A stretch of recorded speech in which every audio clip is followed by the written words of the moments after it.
ए ईमान वालो, दुगना चौगना सूद न खाओ और अल्लाह से डरो ताकि कामयाब हो जाओ,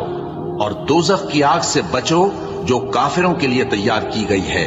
और अल्लाह और उसके रसूल की इताअत करो ताकि तुम पर रहमत की जाए,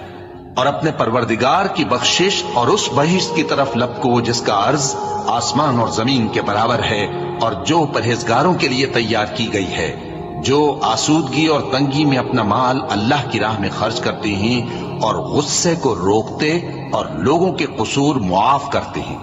और अल्लाह नेकूकार